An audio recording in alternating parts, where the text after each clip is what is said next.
मुर्गा बेचैन बाटे मुर्गी के खोजताटे कबही से करताटे कुकू हो कू कुकू हो कू कुकू हो कू। अरविंद अकेला कल्लू, कल्लू कहाँ से जुड़ गया? पढ़ाई लिखाई हम लोग की तरफ जो होता है आपको भी मालूम है, दादाजी ने ऐसा डाटा कि आज तक वो मास्टर साहब नहीं है। वाइफ को मिस नहीं करता? आप यहाँ रह रहे हैं, वहाँ रह रहे हैं। एक बार गए हैं। एक ही बार बस? अरे कहाँ घूमने जाए, सब पहचान जाते हैं, सब फोटो निकालने लगते हैं। मिलने आई बट लेकिन वायरल था ना, मेरी शादी हुई है तो मेरी वाइफ को देखी दूर से फोटो क्लिक करके चले जाते। फिर मम्मी ने बोला कि इसको भी दवा दीजिए। अब वो सोच ये तो ऐसे छोड़ नहीं रहे हैं, बेटा करेगा तो छोड़ देंगे, शर्म के मारे जो भी। मैं एकलव्य हूँ और पवन जी जो है द्रोणाचार्य हैं, ये रिश्ता मैं समझना चाहता हूँ। मुर्गा बेचैन बाटे मुर्गी के खोजताटे कबही से करताटे कुकू हो कू कुकू हो कू कुकू हो कू। तकेने गइलिस रे मुर्गिया कुकू हो कुकू। तकेने गइलिस रे मुर्गिया कुकू हो कुकू। क्या बात है, मुझे सुनने में बहुत मजा आया। थोड़ा सा इसका मतलब भी बताइए।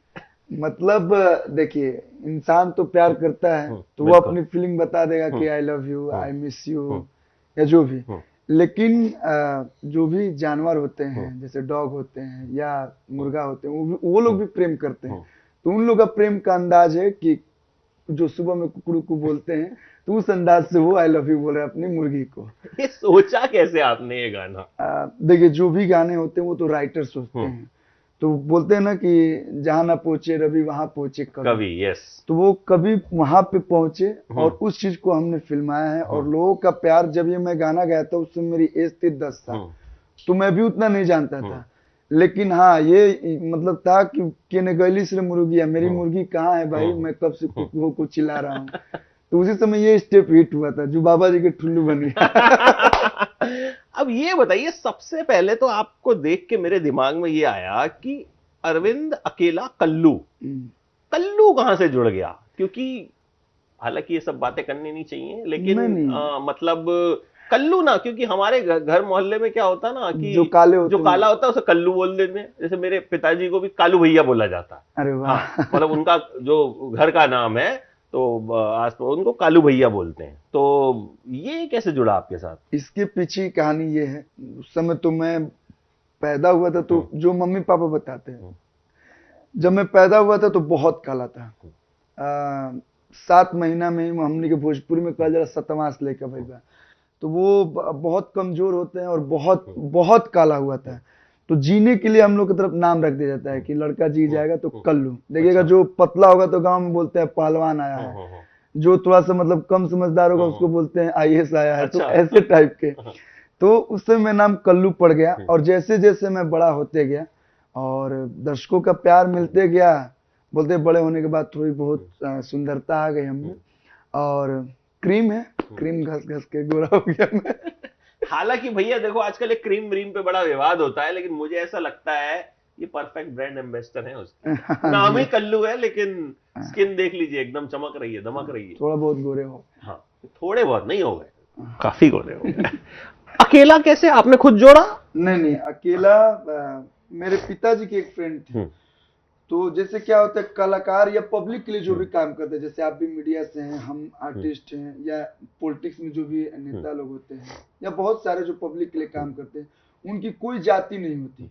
वैसे मैं हूँ ब्राह्मण परिवार का, बहुत कम लोग जानते हैं, सारे लोग कल्लू नाम से जोड़ते बोलते हैं यादव है। तो मुझे अच्छा लगता है, चलो भाई, कास्ट कोई भी हो, लोग प्यार तो कर रहे हैं। बिल्कुल बिल्कुल, कलाकार की तो वैसे भी कोई जात नहीं होती। तो मेरे पिताजी बोले कि अगर हम अरविंद चौबे लगाएंगे तो थोड़ा सा मतलब वो यूनिक नाम चाहिए। जैसे दिनेश लाल यादव निरहुआ। निरहुआ, यस। तो निरहुआ जी, दिनेश लाल यादव बहुत कम लोग बोलते हैं, अगर कोई भी बोलते हैं कौन आया तो निरहुआ आया है। तो वैसे बोले कुछ यूनिक नाम होना चाहिए। तो अरविंद अकेला, मतलब क्या लेकर आए थे क्या लेकर जाओगे, मतलब अकेले आए थे अकेले ही जाओगे, लेकिन ऐसा काम करके जाओ कि लोग तुम्हें याद करें। तो वही बोले कि अकेला रखते हैं, यूनिक लग रहा है, तो अरविंद अकेला उर्फ कल्लू। अच्छा, दादाजी आपके पुलिस में थे? हाँ जी। तो पिताजी कलाकार बनना चाहते थे जी, तो उनको बनने नहीं दिया? तो पिताजी का सपना जो है वो कहीं ना कहीं आपने पूरा किया। एक वो कहते हैं नचनिया बजनिया, हाँ, कि नचनिया बजनिया बनत रहो तुम। पिताजी का ही सपना था ये। अब वो पढ़ाई लिखाई हम लोग की तरफ जो होता है आपको भी मालूम है, अगर लड़का पढ़ना लिखना ना चाहे तो भी जो उसके गार्जियन होते हैं जबरदस्ती बोलते हैं नहीं तुम पढ़ो। आज के समय में लोग इंटरेस्टेड हो गए हैं, अपने बच्चों को ले जाते हैं डांसिंग स्कूल में, सिंगिंग क्लास में। आजकल तो खूब ट्रेनिंग सेशंस होते हैं। आज से 16-17 साल पहले जब मैंने शुरुआत किया था तो बहुत लोग सपोर्ट किए, परिवार का बहुत बड़ा सपोर्ट रहा, मेरे गांव वाले का सपोर्ट रहा, लेकिन जो मेरे दादाजी थे उनको नहीं पसंद था। एक बार की वाकया बताता हूँ कि हारमोनियम मेरे पिताजी लेके आए, तो हम लोग बाहर सीखने जाते थे तो शास्त्रीय संगीत सिखाते थे, तो मुझे भी मजा नहीं आता था। मैं बोलता था नहीं पापा मुझे कुछ और सीखना है, कुछ और सीखना है। तो एक मास्टर साहब आए मेरे घर पे, तो वो सारे गम पधनी से सिखा रहे थे, तो वो हो गया। तो मैंने बोला कि थोड़ा फिल्मी कोई ट्यून बताइए जो मैं गाऊं तो थोड़ा अच्छा लगे। अब वो बच्चे की मतलब दिमाग बोल सकते हैं, तो उस एक गाना हिट था, हाय रे उठ लाली हाय रे कजरा, तो मैं वही बजा रहा था, हाय रे उठ लाली हाय रे। तब तक मेरे दादाजी सुन लिए, और वो जो हमारे मास्टर साहब थे उनको, वो पुलिस में भाई थे भाई, सख्त आवाज में बोले मेरे नाती को ये सिखा रहे हो, चलो निकलो यहाँ से। अब वो मास्टर साहब चले गए, फिर हम और पापा दोनों लोग उदास, फिर से उनको रिक्वेस्ट करके बुलाया गया, फिर मैं फूलों सा चेहरा तेरा बजाने लगा। दादाजी ने ऐसा डांटा कि आज तक वो मास्टर साहब नहीं आए, तो फिर हमको बाहर ही सीखना पड़ा। तो ऐसे ऐसे घर का सिचुएशन रहा, लेकिन हाँ मेरे पिताजी, मेरे माताजी, मेरे भाई लोग और मेरे गाँव लोग का बहुत सपोर्ट रहा। आज वो साथ है कि आपके साथ में यहाँ बैठा हूँ।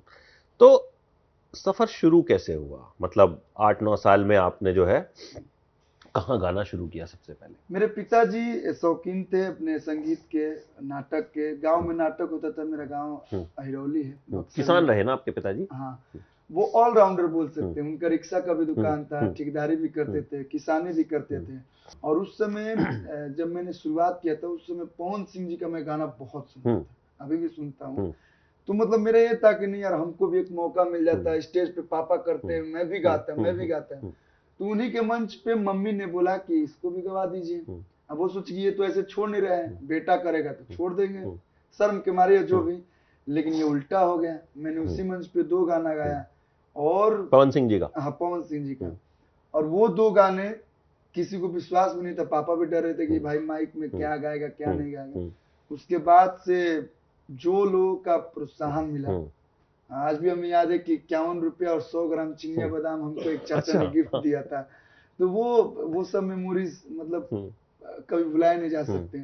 फिर हमारे गांव में जो भी फंक्शन होते थे 26 जनवरी के दिन, उस दिन मैं गाना गाता था। एक बार खेल मंत्री जी आए थे, जनार्दन सिंह सिग्रीवाल जी, मेरे गांव पे। वो उस समय एक आम का पेड़ वितरण हो रहा था, तो मेरी मम्मी घर पे पूरा शर्ट पैंट प्रेस व्रेस करके रखी थी। मुखिया जी बोले थे कि नहीं गाना है कल्लू को, और मैं हाफ पैंट और टी शर्ट पहन के ही देखने गया था कि अब मेरा नाम बोला जाएगा, अब मेरा नाम बोला जाएगा। घर पे शर्ट पैंट रखा, मैं हाफ पैंट पहन के ही, और वहां पे गाना गाना स्टार्ट कर दिया। तो ऐसे ऐसे धीरे धीरे फिर पिताजी ने बहुत मेहनत किया। 4 बजे सुबह लेके जाते थे महदा, मेरे गांव के बगल में 5-6 किलोमीटर, वहां पे हारमोनियम सिखाते थे। फिर वो अपने दुकान पे आते थे, फिर मैं स्कूल जाता था, स्कूल से लौट के भी आता था, तो जो एल्बम के गाने होते थे उसके रिहर्सल्स होते थे। तो कंटिन्यू ये 20-25 दिन, 1 महीना कंटिन्यू चला। उसके बाद एल्बम मेरा हुआ गवनवा कहिया ले जीवन 2007 में, और पापा जी ने पूरा पैसा लगाया। अब उस समय के मतलब 2007 में 1 लाख रुपया या 1,20,000 बोल सकते हैं। हम लोग कोई था नहीं इस क्षेत्र में, तो बहुत ज्यादा पैसा लग गया। बट ये था कि नहीं लोगों को पसंद आएगा, और हमारी मेहनत थी और दर्शकों का प्यार मिला। तो पिताजी ने पैसा कर्जा लिया, अरेंज किया? नहीं, वो रखे थे। मतलब मैंने बताया ना कि वो ऑलराउंडर थे, सब कुछ करते थे। रिक्शा का दुकान बहुत अच्छा हम लोग का चलता था बक्सर में। मतलब जहां भी जाइए वहां पे लालू रिक्शा एंड मार्ट का आपको रिक्शा दिखता है। बहुत मेहनती थे मेरे पिताजी। पढ़ाई कहाँ तक की आपने फिर? पढ़ाई मैंने अगर एक्चुअल देखा जाए, देखिए ज्यादातर बड़े कलाकार जो है ना 10वीं 12वीं फेल होते हैं, तो आप बिंदास बताइए। इन लोगों से कुछ छुटा ही नहीं है। ये लोग, मेरी जर्नी जो है, हम कुछ कितना भी छुपाना चाहे नहीं छुप सकता, सब यूट्यूब पे उपलब्ध है। मैं जब 4th क्लास में पढ़ता था तभी से सिंगिंग स्टार्ट किया, और उस समय शोज एल्बम, तो मैंने 6-7 तक बहुत अच्छे से पढ़ाई की, 10 तक घींच घाच के पढ़ाई की, मतलब घींच घाच कला नो कि हाँ एग्जाम दिए इधर किए 10 तक मैंने पढ़ाई की। बाकी मेरे को ऑफर आए थे, बहुत लोग बोले कि तुमको ये डिग्री दिलवा देते वो डिग्री, तो मेरे पिताजी ने एक ही बात बोला कि डिग्री से कुछ नहीं होता, आप जिस क्षेत्र में हैं बिल्कुल सही उस क्षेत्र में अच्छे से रहिए, 10 लोगों से अपना व्यवहार अपना प्यार बना के रखिए। मेरे पिताजी डॉक्टर बनाना चाहते थे मुझे, तो बड़ी कोशिश की, अब वो दिमाग ही नहीं था उतना कि डॉक्टर बन जाओ, बीएससी जैसे तैसे घिस पिट के पास किए। फिर लेकिन जब जर्नलिज्म में आए तो लगा कि अच्छा यही करना, टीवी पे 1-2 एंकर थे, उनको देखते थे कि अच्छा ये है, यही करना। तो मुझे लगता है कि पैशन जो होता है ना, आदमी को फॉलो वही करना चाहिए, मतलब जबरदस्ती आप कुछ, शायद मुझे लगता है आपके पिताजी भले बिहार से थे, लेकिन जैसा कि हम सुनते हैं कि थोड़ा सा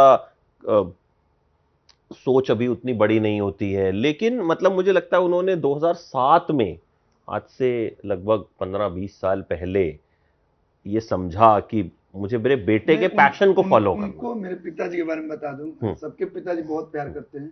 मेरे पिताजी का सपना था कि अगर एक बेटे को, भाई ये मेरे जो बड़े भैया हैं आशु भैया, जो मेरा अभी सारा काम धाम संभालते हैं, सब कुछ समझ लीजिए, तो उनका शौक था, क्रिकेट खेलते थे, वो बॉलिंग बहुत अच्छा करते थे, तो बिहार में कोई स्कोप था नहीं कि वो क्रिकेट खिलाएं, तो उन्होंने बड़े बेटे के लिए, जब मैं थोड़ा बहुत कमाने दमाने लगा, उन्होंने बड़े बेटे के लिए बनारस में घर लिया कि यूपी से मेरा बेटा खेलेगा। लेकिन बोलते ना किस्मत में नहीं था, उनका एक्सीडेंट हो गया और वो हाथ फ्रैक्चर हो गया, इसकी वजह से वो अब बॉलिंग मतलब उतना अच्छा नहीं करा पाते। तो उनका था कि जो, जैसे मेरा छोटा वाला भाई इंजीनियर है, तो वो सपना होता है हर बाप का कि मतलब जो मेरा बेटा करेगा, और हम लोग लकी रहे हैं कि ऐसे पिताजी मिले जो हम सभी को समझते हैं। थोड़ा सा स्ट्रिक्ट है, नहीं मुझे लगता है वो जरूरी भी है। मतलब कहीं ना कहीं हम लोग, मतलब आज की डेट में तो माहौल ऐसा हो गया ना कि आप बच्चे को टच कर दीजिए तो बवाल खड़ा हो जाता है। कुछ कुछ देशों में तो आप अगर बच्चे को गलती से डांट देंगे तो बच्चे छीन, एक आध फिल्म भी बन चुकी है उस पर, रानी मुखर्जी की फिल्म में हमारा इंडिया बहुत अच्छा है। मुझे लगता है कि हम लोग जो पिटे हैं बचपन में, वो कहीं ना कहीं हमारी प्रोग्रेस में उसने एक बड़ा अहम योगदान दिया। मैं अपने पापा के बारे में ये बताऊंगा कि प्यार करेंगे तो बहुत प्यार करेंगे, उनको जो चीज नहीं पसंद है अगर आप वो कर दिए तो आप समझिए कि आपका 1 महीने का खाने पीने भर का काम हो गया। अच्छा, जब आप कामयाब हुए तो सबसे पहले पिताजी को क्या दिया? मतलब पहली कमाई कह लीजिए या कोई चीज कह लीजिए, क्या कुछ ऐसा था जो आपको लगा कि उनके लिए करता हूं? एक चीज बताना चाहूंगा, बहुत कम लोग जानते हैं, मैं आज तक, शुरू से लेके आज तक, मैं खुद नहीं जाना कि मैंने कितना पैसा कमाया। आज भी सभी जो हमारे करीबी लोग हैं वो सब जानते हैं, डिजिटल इंडिया हो गया, आजकल मोबाइल में ही सारे ऐप होते हैं पैसे रुपए ट्रांसफर करने वाले, लेकिन आज तक मैं 1 रुपया न ट्रांसफर करता हूँ, मैं आज तक अपने हाथ में चेक तक नहीं लेता हूँ। मुझे ऐसा लगता है कि अगर मैंने चेक ले लिया, मानो 20 लाख का, 50 लाख का, 10,000 का, जो भी, तो मुझे एक लक्ष्मी जो होती है ना, वो अगर आपके पास आने लगती है तो अपने आप वो एटीट्यूड, घमंड आ जाता है कि हाँ मैं इतना पैसा कमाता हूँ। तो आज तक मैं 1 रुपया नहीं जानता हूँ, मैं जितना कमाया सब पापा को ही दिया। आज भैया सारा कुछ करते हैं। हाँ, मेरा ये रहता है कि मेरी माँ या मेरे पापा जी या जो मेरे परिवार के जितने लोग हैं बोल दिए कि हमको ये करना है, तो कल्लू दिन रात मेहनत करके उनका सपना जरूर पूरा करेंगे। जैसे मेरी मम्मी जी को घर बहुत पसंद है, मतलब तो बोलते हैं कि ये घर मुझे बहुत अच्छा लग रहा है, ये भी घर उन्हीं का पसंद किया हुआ है। तो मैं बोलता हूँ कि ठीक है माँ, एक घर कर लेते हैं। मेरे पिताजी को मतलब बहुत सारे कुछ ऐसे होते, कुछ सपने पूरे हो गए, कुछ सपने और पूरे करने। जैसे मेरे पिताजी का सपना था कि विद्यादान, मतलब हम लोग स्कूल खोलेंगे। अच्छा। तो मेरा स्कूल भी है बक्सर में, हिरौली मेरे गांव में, मेरे मम्मी के नाम पे किरण इंटरनेशनल पब्लिक स्कूल, जो कि मेरे मामा जी सारा कुछ, मतलब उसमें टीचर भी हैं, प्रिंसिपल भी हैं। तो कुछ कुछ सपने हैं और पूरे करने हैं, तो मैंने स्कूल खोल दिया। और सबसे पहला जो गिफ्ट आपने बोला, तो वेव म्यूजिक एक कंपनी है, कुमार गौतम सर अब रहे नहीं, पहले ऑनर वही थे।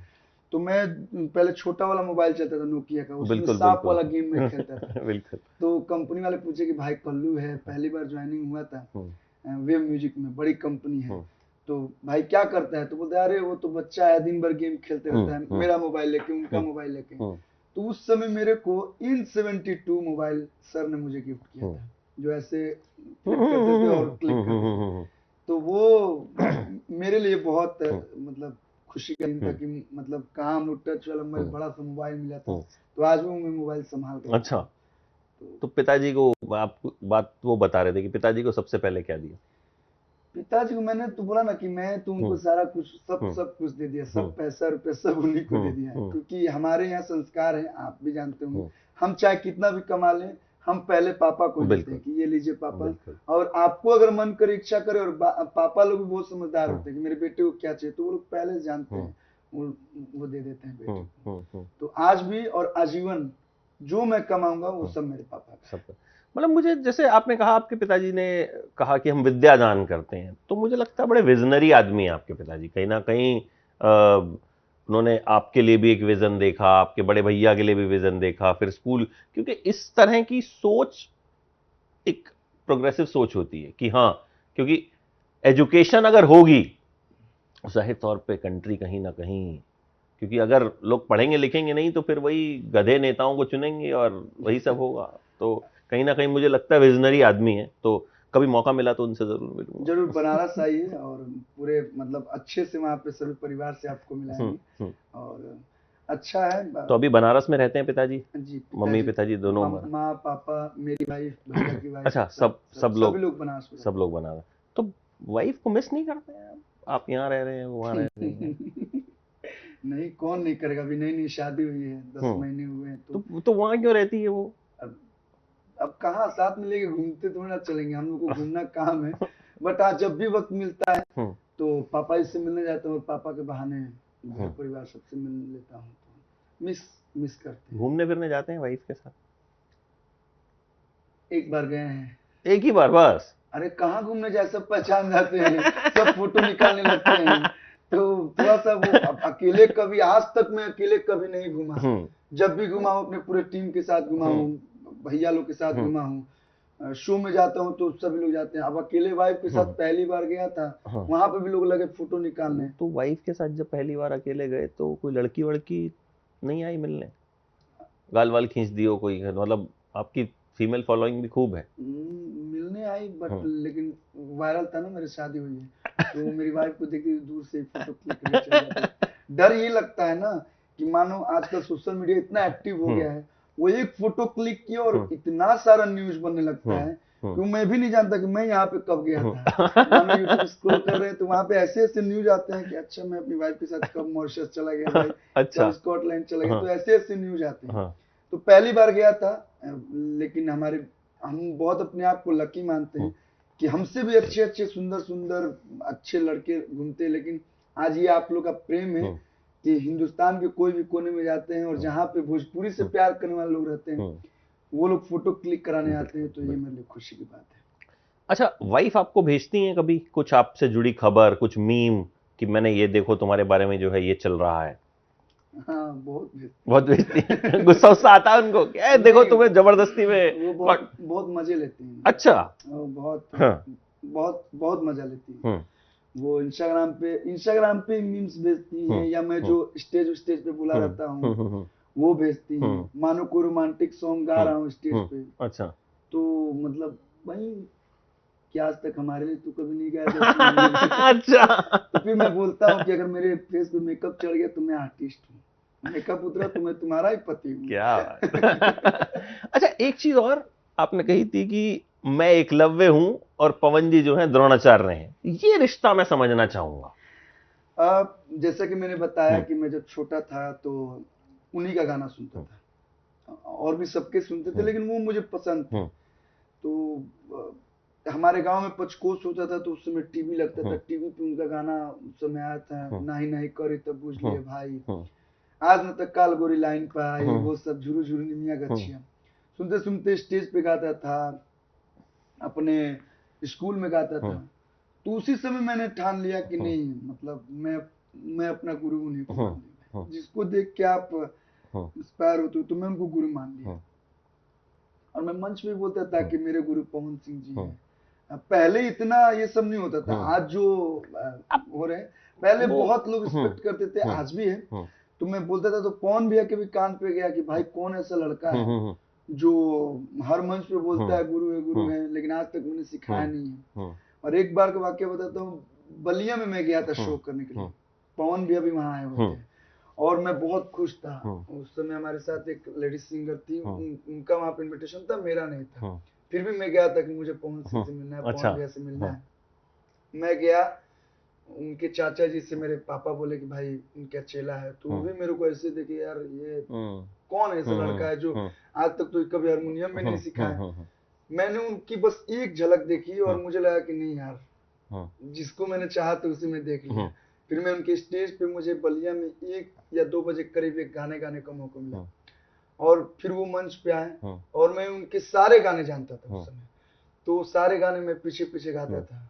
तो मतलब वो पहला बार मुलाकात था और मेरी, देखिए मैं कितना लकी इंसान हूँ कि मेरी पहली फिल्म भी उन्हीं के साथ हुई। अच्छा, गठबंधन प्यार की, और उस समय मैं पहली बार एकदम अच्छे से मिला था। पहली बार जब आप मिले तो क्या बातचीत, क्योंकि आप कहीं ना कहीं उनको एक ऐसे लेवल पे मानते हैं।